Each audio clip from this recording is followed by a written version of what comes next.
Hello मित्रों, कैसे हैं आप सभी। देखिए, आज की क्लास में हम बात करने वाले हैं बी सेमेस्टर 1 अंग्रेजी साहित्य यानी कि इंग्लिश लिटरेचर के बारे में। इस क्लास में हम आपके पूरे सब्जेक्ट को कंप्लीट करेंगे यानी कि पूरी बुक को कंप्लीट करेंगे। एंड जैसा कि आप जानते हैं, ये महामैथन क्लास है। एंड आपकी बुक का नेम जो है वो है 16th and 17th century literature, यानी कि 16 और 17वीं शताब्दी का जो लिटरेचर है उसकी बात हो रही है और साहित्य की बात हो रही है। तो आपकी इस बुक को हम पूरा कंप्लीट करेंगे। आपके MCQs है, फिलिंग द ब्लैंक्स है, लघुरात्मक निबंधात्मक प्रश्न, ये सब क्लियर कर लेंगे। एक्चुअली में हम करेंगे क्या, हम टॉपिक पढ़ेंगे, वो कहानी पढ़ेंगे जो इसके बारे में बताएगी ये लिटरेचर की, उसको पढ़ लेंगे तो अपने आप ही क्वेश्चन आंसर बन जाएंगे ना। तो हम उस कॉन्सेप्ट को क्लियर करने वाले। फटाफट से वीडियो को शुरू करते हैं। एंड वीडियो को लाइक कर देना, चैनल को सब्सक्राइब कर देना। एक काम तो आपको 100% करना है, वो आप करना ही करना है। क्या? वीडियो के नीचे कमेंट सेक्शन में आपको हाइप का बटन मिलेगा, सबको करना है। हाइप जितना ज़्यादा करोगे उतना ज़्यादा हमें सपोर्ट होता है, तो हाइप ज़रूर कीजिएगा। तो चलिए फटाफट से क्लास को शुरू करते हैं, टाइम वेस्ट नहीं करेंगे अपन, है ना। एंड नोट्स, जितने भी नोट्स हैं, MCQ है, फ्री का टेस्ट है, फ्री में भी टेस्ट अपलोड करते हैं हम, है ना। वो सब कुछ आपको एप्लीकेशन में मिलेंगे। एप्लीकेशन डाउनलोड कीजिएगा, लिंक आपको डिस्क्रिप्शन में पिन कमेंट में मिल जाएगा। मित्रालय क्लासेस ऐप का नाम है। ऐप में सारे नोट्स मिल जाएंगे। इंग्लिश लिटरेचर के तो बड़े शानदार नोट्स हैं। अगर आपको डर लग रहा है कि इंग्लिश वाले में फेल हो जाएंगे तो मैं कहूँगा नोट्स बाय कर लो, पूरी तरीके से पढ़ लो एक दिन में, बहुत शानदार नोट्स हैं। और बाकी आपकी क्लास देखते हो तो और भी मज़ा आ जाएगा। चलिए फिर फटाफट से क्लियर करते हैं। एंड अब बात होगी सबसे पहले ब्लैंक वर्ड्स की। अब बात करें अपन यूनिट 1 पे सबसे पहले, है ना। तो यूनिट 1 के अंदर अपने जो लिटरेरी टर्म्स हैं और एजेस एंड मूवमेंट्स हैं, तो पहले बात करेंगे लिटरेरी टर्म्स के बारे में। तो पहली टर्म है blank verse. Blank verse is a poetry written in iambic pentameter without rhyme.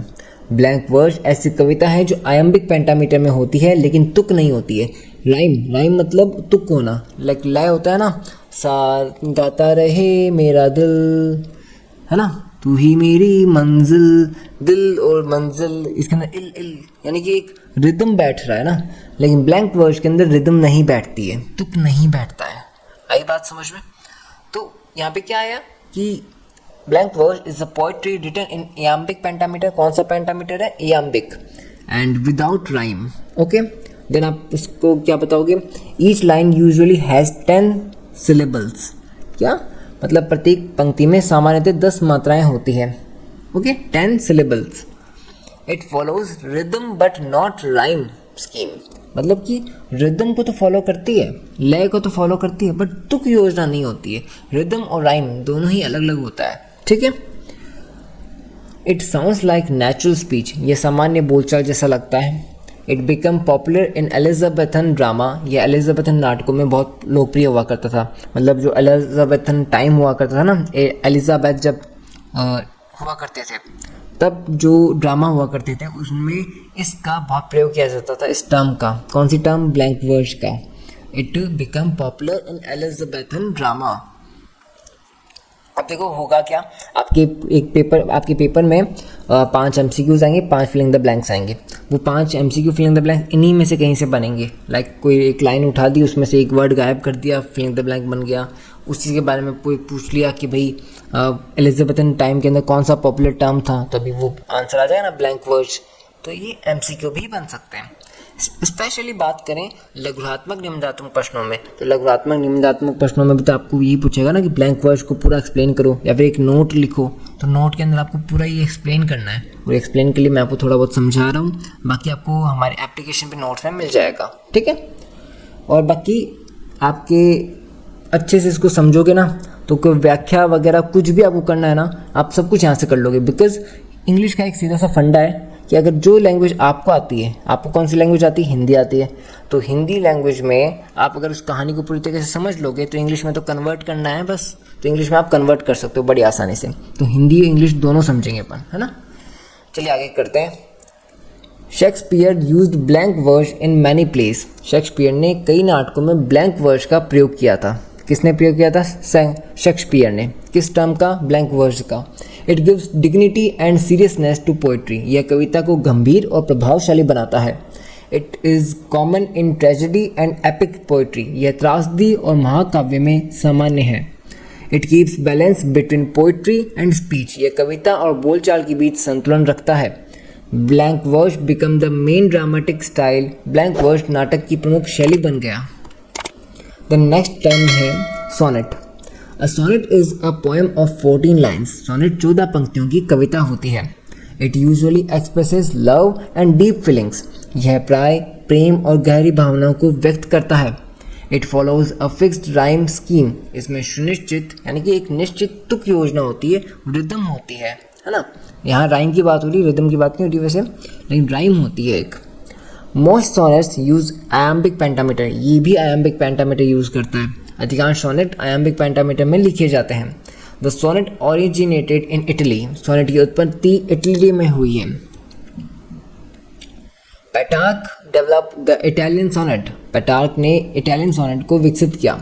Shakespeare popularize the English sonnet, और शेक्सपियर ने इंग्लिश सोनेट को लोकप्रिय बनाया कि उन्होंने सबसे ज़्यादा इसका प्रयोग भी लिया था। A sonnet often has a turn in thought, यानी कि वोल्टा, सोनेट में विचार परिवर्तन होता है यानी कि वोल्टा। It presents a single central idea, यह एक मुख्य विचार प्रस्तुत करता है। It is one of the most famous poetic forms, यह कविता का सबसे प्रसिद्ध रूप है।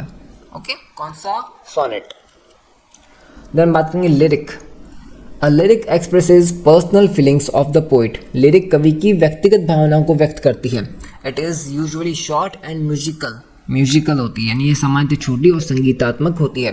The word is lyric comes from the Greek word lyre, lyric शब्द ग्रीक शब्द के लायर से आया है। एंशिएंट लिरिक वर संग विथ म्यूजिक, प्राचीन लिरिक कविताएं संगीत के साथ गाई जाती हैं। Okay, it focuses on one emotion और मूड, यह एक भावना या मनोदशा पर केंद्रित होती हैं। कौन? लिरिक होती है। लिरिक क्या है? एक लिटरेरी टर्म है। Common themes are love, joy and sorrow, lyric में कौन सी थीम होती है? ज़्यादातर प्रेम की, आनंद की, दुख की, ये विषय होते हैं उसके, है ना। कौन से? Love, joy and sorrow. आपको आंसर तो इंग्लिश में लिखना है ना, तो इंग्लिश पे ज़्यादा फोकस करो। जो आपको शब्द मिल रहे हैं ना, लाइक लव, जॉय, सॉरो, इन शब्दों पे फोकस करो ताकि आप वहाँ पे शब्द लिख सको।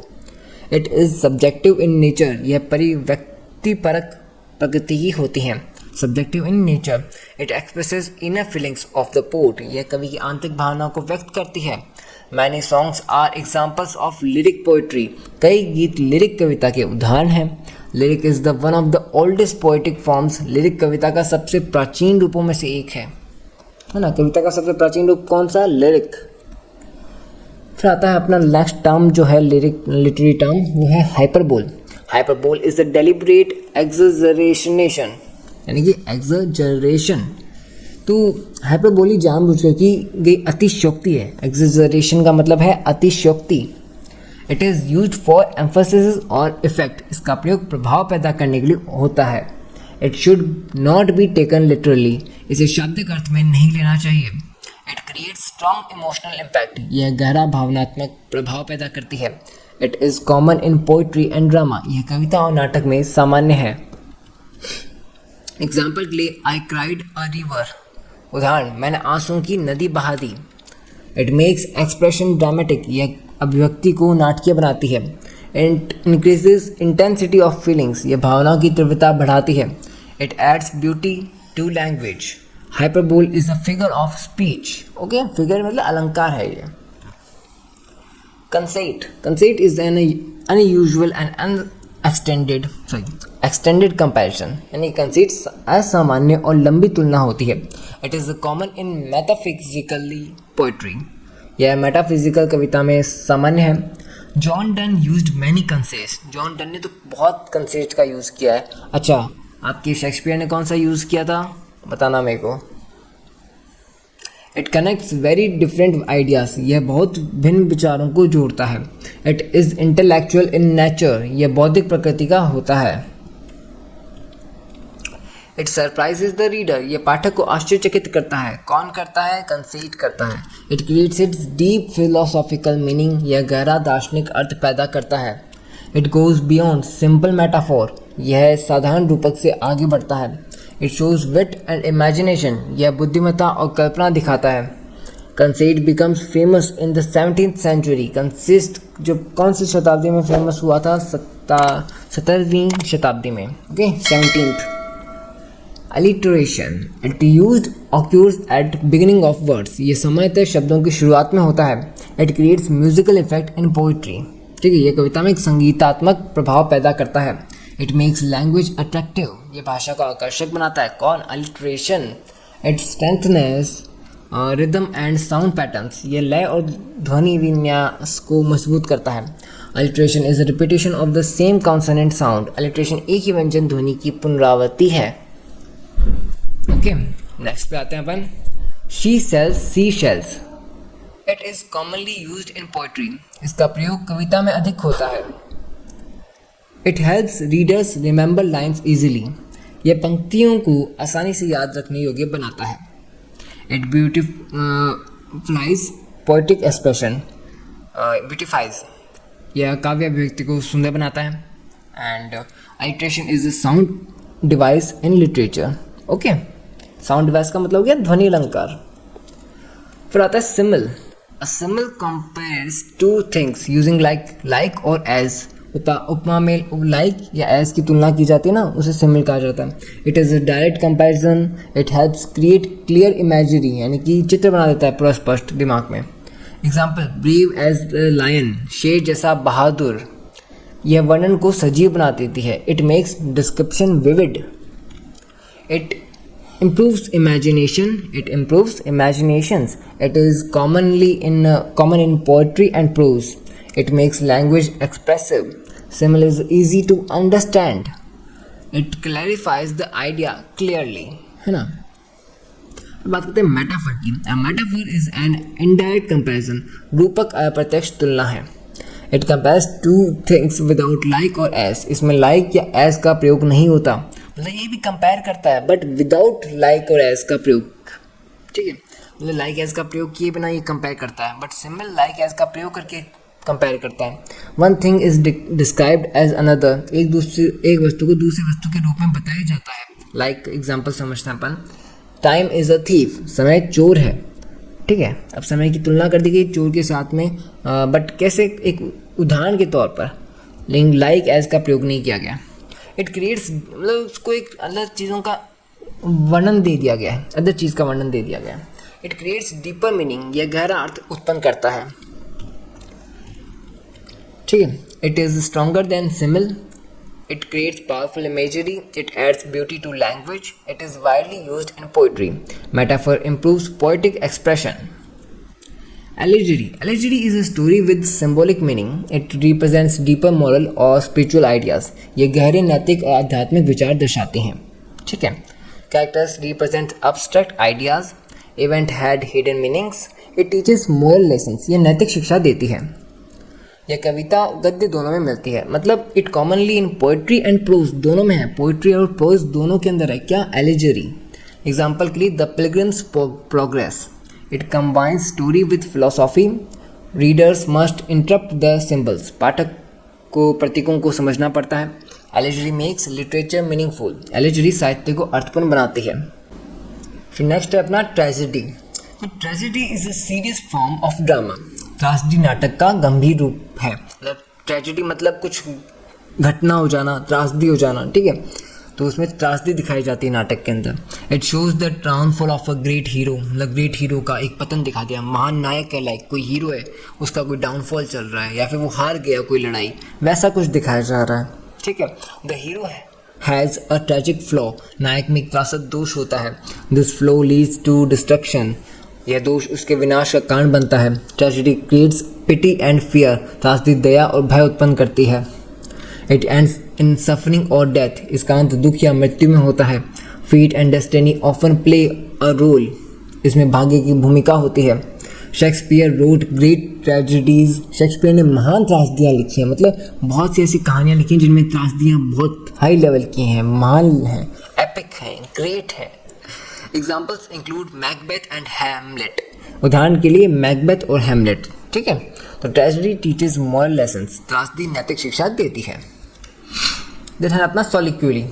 एक सॉलिक्यू अपना जो है ये it expresses the inner thoughts of the character. इसमें पात्र के अंदरूनी विचार प्रकट होते हैं. Okay. The character speaks to himself, पात्र स्वयं से बात करता है. लाइक वो कुछ दिखाओं में आपने नाटकों में देखा होगा, या नाटकों में क्या, आपने मूवीज़ में देखा होगा कि कैरेक्टर जो है वो अपने आप से बात कर रहा होता है कि मैं कर सकता हूँ, आई कैन डू इट। अब वो खुद को मोटिवेट करने के लिए खुद से बात कर रहा है, वैसे ही वो अपने अलग अलग तरीके से खुद से बात करता है, वही होता है सॉलिक्वी। इसमें अंदरूनी विचार प्रकट होते हैं, ये भावनाएं और इरादे प्रकट करता है। It reveals feelings and intentions. It is common in drama. A soliloquy is a speech spoken by a character alone on stage. Alone on stage, समझ गए, यानी कि जो पात्र मंच पर अकेले बोलता है, ये वह भाषण है, ठीक है। तो Shakespeare used many soliloquies, Shakespeare ने कई soliloquy का प्रयोग किया है। एग्जाम्पल टू बी और नॉट टू बी, हैमलेट द्वारा, ठीक है, in Hamlet. It shows psychological conflict, ये मानसिक संघर्ष भी दिखाता है। soliloquy makes drama more expressive, यानी कि इसमें प्रभावशाली दिखाई देता है, एक्सप्रेसिव दिखाई देता है। It helps the audience understand the mind of the character, कि भाई कैरेक्टर का माइंडसेट पता चल जाता है कि वो किस तरीके का माइंडसेट उसका है, ना जो ड्रामा कर रहा है उस कैरेक्टर का, है ना। फिर अब बात करते हैं अपन, लिटरेरी टर्म सारी हो गई, अब बात करते हैं एजेस एंड मूवमेंट्स के बारे में, है ना। तो एजेस एंड मूवमेंट्स में सबसे पहले अपना Elizabethan to Jacobean age 1558 to 1625। कोई बच्चा मेरे को पक्का यकीन से कहेगा कि सर ये तो बहुत छोटे हैं। मैंने क्या कहा आपको कि यहाँ पे मैं इसको थोड़ा सा एक्सप्लेन कर रहा हूँ फटाफट से, बिकॉज आज और भी क्लासेस हैं उनको भी मेरे को अटेंड करना है, दैट्स वाई इसको पूरा तरीके से एक्सप्लेन नहीं कर पाऊँगा। बट एक चीज़ आपको पहले से बता रहा हूँ, क्या कि इनका अगर आपको बड़ा चाहिए तो आपको एप्लीकेशन में नोट्स मिलेंगे, वहाँ पे जाकर के नोट्स अगर आप बाय कर सकते हो तो बाय कर लीजिए। एनीवे देखिए, फिर क्या बताऊँ मैं आपको कि ये जो आपको समझा रहा हूँ इसको ध्यान से समझिए, और इन जो लिखा हुआ है ना इसको एक बार दोबारा से पढ़ लीजिएगा, दोबारा से क्लास को अटेंड कीजिएगा और खुद से पढ़िएगा, जिससे क्या होगा, ये जो इंग्लिश के वर्ड है ना ये आपके दिमाग में बैठ जाएंगे। और इंग्लिश के वर्ड अगर वहाँ आप उस पेपर में लिख के आओगे, वो वर्ड जो करेक्ट है, मतलब कि खिचड़ी नहीं लिख के आनी ABCD, वो वर्ड अगर करेक्ट लिखोगे तब जाकर के नंबर मिलेगा ना। तो वो वर्ड को पढ़ो खुद से, तब जाके आपको बेटर नंबर भी मिल जाएगा। और फ्री का टेस्ट अवेलेबल है, फ्री का टेस्ट जाकर के 2 एप्लीकेशन के ऊपर, उससे प्रैक्टिस हो जाएगी आपकी, है ना। चलिए, एजेस एंड मूवमेंट में अपना पहला कौन है, Elizabethan to Jacobean age. It is the golden period of English literature, ये अंग्रेजी साहित्य का स्वर्ण काल है। कौन सा, एलिजाबेथन टू जैकबियन एज। कौन से टाइम से, 1558 to 1625। Drama developed greatly during this time, इस समय नाटक का अत्यधिक विकास हुआ। Poetry and prose also flourished, यानी कि फ्लोराइज्ड, सॉरी एक्चुअली में लिखा है फ्लोरिस्ड, यानी कि विकसित हुए, ठीक है, विकास हुआ इनका। Shakespeare was the greatest writer of the age, Shakespeare इस युग के महान लेखक थे, okay. This period includes the reign of the Elizabethan and James I. Elizabethan, I नहीं, ये फर्स्ट है, Elizabeth first and James first के बीच का ये काल है। प्रथम, जेम्स प्रथम और एलिजाबेथ प्रथम के बीच की बात हो रही है यहाँ पे। Marlowe and Ben Jonson were famous dramatist, Marlowe Ben Jonson प्रसिद्ध नाटककार थे, ठीक है, इस काल के अंदर। रेनेसांस आइडियाज इन्फ्लुएंस्ड लिटरेचर, पुनर्जागरण के विचारों का प्रभाव था। ह्यूमनिज्म बिकेम इम्पॉर्टेंट, मानववाद महत्वपूर्ण बना। Drama become the most popular form, नाटक सबसे लोकप्रिय विधा बन गया था। English language become a richer, अंग्रेजी भाषा अधिक समृद्ध हुई, ओके। देन अगला आता है कैरोलिन कॉमनवेल्थ एज, यानी कैरोलिन टू कॉमनवेल्थ एज। कौन सा टाइम है, 1625 to 1660। This period followed the Jacobean age. It begin with the rule of Charles प्रथम के शासन से ये शुरू हुआ था, शुरुआत हुई थी इसकी, इस शासन की। Political conflicts increased in England में राजनीतिक संघर्ष बढ़े। Civil war took place during this period, इस समय गृह युद्ध हुआ था, ठीक है। कौन से टाइम में, कैरोलिन टू कॉमनवेल्थ एज के टाइम में। ये हम लिटरेचर के तौर पे कुछ युग देख रहे हैं, ठीक है। द मोनार्की वॉज ओवरथ्रोन, राजतंत्र समाप्त कर दिया गया था। Commonwealth government was established. Literature became serious and religious, साहित्य अधिक गंभीर और धार्मिक हो गया। प्यूरिटन इन्फ्लुएंसेस इंक्रीज्ड, प्यूरिटन प्रभाव बढ़ गया। Drama declined during this period, इस काल में नाटक का पतन हुआ। Poetry focused on religion and morality, कविता धर्म और नैतिकता पर केंद्रित हुई। नेक्स्ट है Renaissance. Renaissance means rebirth of learning पुनर्जागरण का अर्थ ज्ञान का पुनर्जन्म। It begin in Italy in 14th century. It spreads across Europe, ये पूरी यूरोप में फैली थी 14वीं शताब्दी के अंदर इटली से। It revived classical Greek and Roman culture, इसने ग्रीक और रोमन संस्कृति को पुनर्जागृत किया था। किसने? रिनाइसेंस ने। किस संस्कृति को किया था पुनर्जागरण? रोमन और ग्रीक को। Humanism was the main idea, मानववाद इसका प्रमुख विचार था, मुख्य विचार था। People focused on human potential and beauty, क्षमता और सौंदर्य। आर्ट एंड लिटरेचर फ्लोराइज्ड, कला साहित्य का विकास हुआ। Writers explored new ideas and knowledge. It encourages scientific thinking. Renaissance influenced English literature deeply. Okay, आप हिंदी तो खुद ही पढ़ लोगे, इंग्लिश में पढ़ देता हूँ एंड थोड़ा सा समझाता चल रहा हूँ ना धीमे धीमे, क्योंकि बिकॉज अपन को क्लास भी फटाफट से कंप्लीट भी करनी है, तो धीमे भी पॉसिबल नहीं इतना, दैट्स वाई। अब अपना आता है puritanism. Puritanism was religious movement in England. प्यूरिटनवाद इंग्लैंड का एक धार्मिक आंदोलन था। Puritans wanted to purify the Church of England. Puritan Church of England को शुद्ध करना चाहते थे। They followed strict moral rules, moral rules. Okay, आपने मित्रा देखो इंस्टाग्राम पे फॉलो किया है कि नहीं किया पता नहीं, बट इन्होंने तो स्ट्रिक्ट मॉरल रूल्स को फॉलो कर रखा है। दे अपोज्ड लग्जरी एंड एंटरटेनमेंट, वे विलासिता और मनोरंजन का विरोध करते थे। They believed in hard work and discipline, okay. Religion was central in their life. Puritan ideas influenced literature.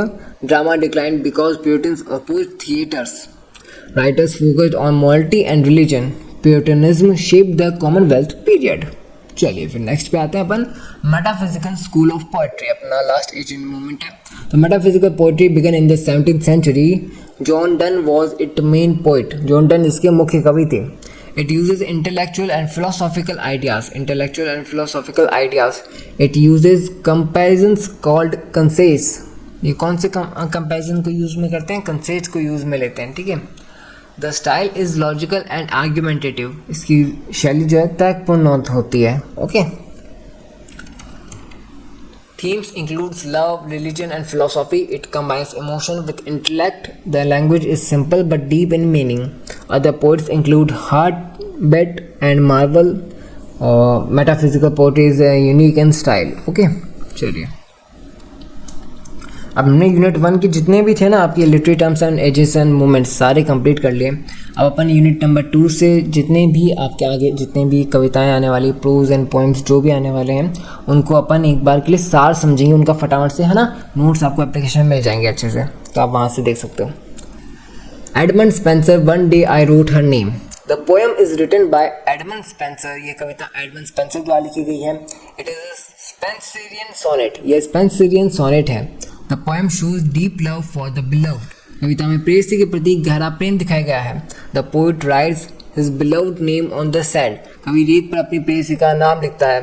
The sea waves wash the name away, समुद्र की लहरें नाम को मिटा देती हैं। बहुत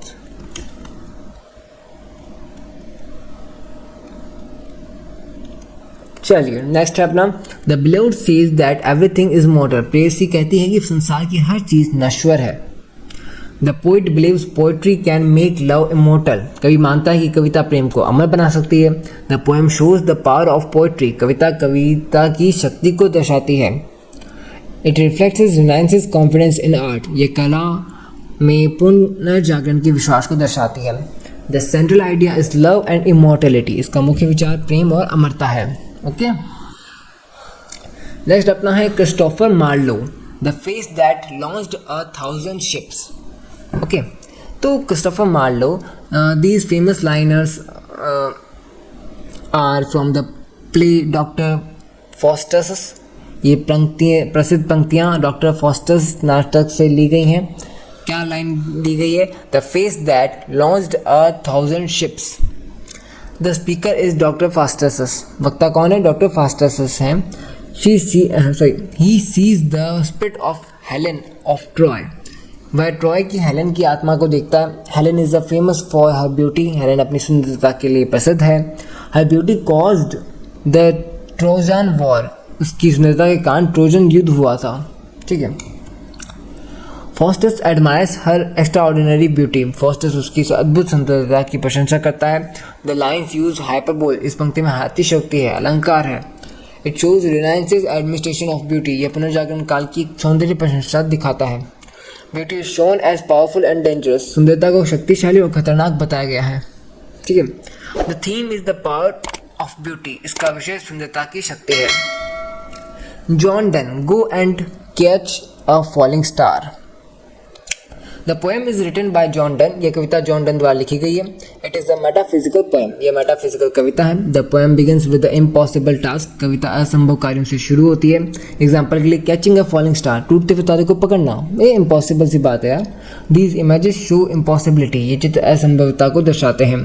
the poet talks about faithfulness in love, कवि प्रेम में निष्ठा की बात करता है। It's he says a faithful woman is very rare, वह कहता है कि वफादार स्त्री बहुत दुर्लभ है। The tone of the poem is ironic, कविता का स्वयं जो स्वर है वो व्यंग्यात्मक है, आयरनिक है। It shows wit and intellectual style, यानी कि बुद्धिमत्ता और बौद्धिक शैली, wit and intellectual style. The poem reflects metaphysical poetry style. Okay. John Donne, holy sonnet 10, holy sonnet 10, इसको भी अच्छे से फटाफट से देखते हैं। Death be not proud, the poem is a religious sonnet by John Donne. The poet addresses death directly, यानी मृत्यु को संबोधित करता है सीधे कवि। He tells death not to be proud, वह मृत्यु से घमंड न करने को कहता है। Death is presented as powerless, मृत्यु को कमजोर बताया गया कि मृत्यु अगर जब इससे बात कर रहे हैं मृत्यु से, तो मृत्यु बिना पावर की खड़ी है। ठीक है, उसके सामने खड़ी है, बैठी है, जो भी है। The poem reflects Christian belief, कविता ईसाई विश्वास को दर्शाती है। Sleep and rest are compared to death, नींद और विश्राम की तुलना मृत्यु से की गई है। Death is only temporary state, मृत्यु केवल अस्थायी अवस्था है। The soul lives for ever, आत्मा हमेशा जीवित रहती है।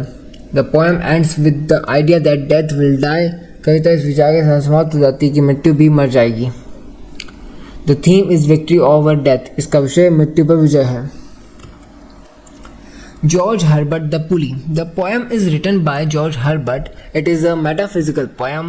God gives many blessings to humans. सीधी सी बात है, ईश्वर मनुष्य को कई आशीर्वाद देता है, यानी भगवान जो है इंसानों को कई तरह के आशीर्वाद देते हैं। These include strength, wisdom and beauty. उनमें क्या आता है? उन आशीर्वादों में शक्ति आती है, ज्ञान आता है, सुंदरता आती है। The poem explains the relationship between God and humans. कविता ईश्वर और मनुष्य के संबंध को दर्शाती है। कौन सी कविता? The Pulley, जॉर्ज हर्बर्ट द्वारा। But God gives rest for himself, लेकिन ईश्वर विश्राम अपने पास रखता है। Without rest humans feels restless, बिना विश्राम मनुष्य बेचैन रहता है।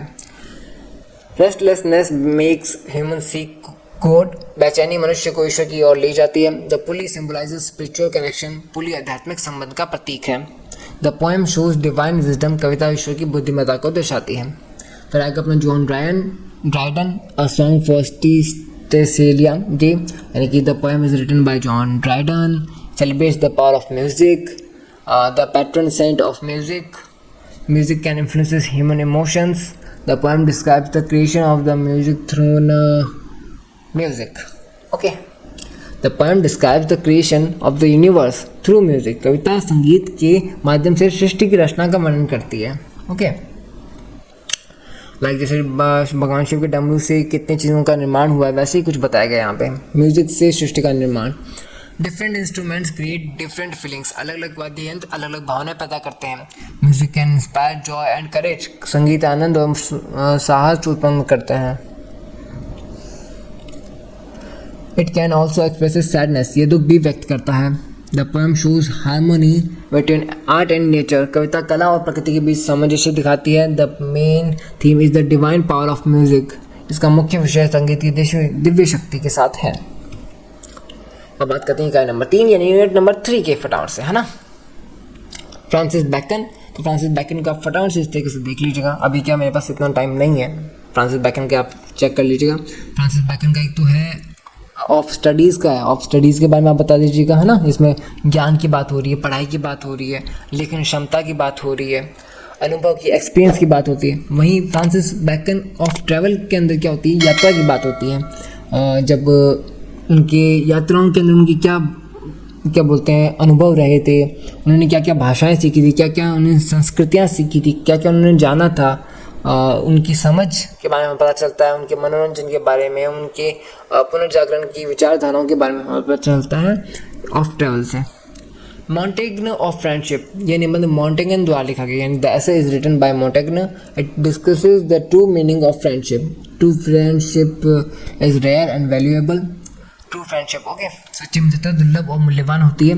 A real friend understands us completely, सच्चा मित्र हमें पूरी तरह समझता है। Friendship is based on trust and loyalty, मित्रता विश्वास और निष्ठा पर आधारित होती है ना। इस तरीके से आपकी ये वाला होगा। John banyan the pilgrims progress करके एक और है, इसको भी आप पढ़ लीजिएगा, है ना। देन अपना आता है शेक्सपियर मैकबेथ। शेक्सपियर का मैकबेथ है ना, इसको आप आराम से पढ़िएगा। ये आपसे कम 1 2 3 एंड देन 4, ये 4 पेज इसके अंदर है, ठीक है। इसके पॉइंट्स हम ज़्यादा लेकर के आए क्योंकि ये थोड़ा सा इंपॉर्टेंट लग रहा है मेरे को। तो एक बार शेक्सपियर वाला ज़रूर पढ़ लीजिए ना, मैकबेथ वाला 100% पढ़ के जाना। शेक्सपियर मैकबेथ का वो 4 पेज तो 100% पढ़ के जाना, ठीक है। फिर बात करते हैं अंग्रेजी साहित्य के अपने इकाई नंबर 5 इंग्रेडिएंट नंबर 5 की। मैं अच्छे से और समझाता, एक्सप्लेन करता, बहुत कुछ दिमाग में था कि ऐसे ऐसे इंग्लिश लिटरेचर को ऐसे क्लियर करूँगा कि आपके बड़ी ईजी हो जाएगी, बट फिर मेरे को क्लास का टाइम मिला नहीं। मैम ने कहा था कि मैम संभालेंगे, बट मैम को भी फिर टाइम मिला नहीं। एंड इसी के चलते बीच में हम कई कॉन्फ्लिक्ट्स हो गए, लाइक कि टाइम कॉन्फ्लिक्ट हो गया। पहले अदर सेमेस्टर्स के एग्ज़ाम्स आ गए, फिर देन मुझे कुछ अलग कामों में बिजी होना पड़ा। दैट्स वाई थोड़ा सा टाइम का गड़बड़ हो गया। बट नेक्स्ट सेमेस्टर में इसकी हम सब सॉल्यूशन ढूंढ रहे हैं। अगले सेमेस्टर के लिए बहुत सारी तैयारी कर रहे हैं, तो अगले सेमेस्टर में ज़रूर आना। और कैसे आओगे, सब्सक्राइब करो भाई, अगर अभी तक सब्सक्राइब नहीं किया तो सब्सक्राइब करो। तो Bhakti movement began in South India. It opposed rigid rituals and caste discrimination. It emphasized personal devotion to God. Saints taught equality among people. It spreads across India between the 14th and 17th centuries। सही लगा क्या? पूरा English में बोल दिया, हिंदी आपके सामने है। ऐसे ही आपको इसको थोड़ा सा पूरा एक्सप्लेन करना है। देन सॉन्ग्स ऑफ मीरा, तो Meera Bai was a famous Bhakti poet. She was a devoted follower of Lord Krishna.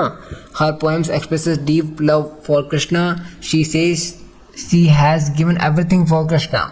In मैंने गोविंद लीनो मोल, मीरा शोज कम्प्लीटली डिवोशन।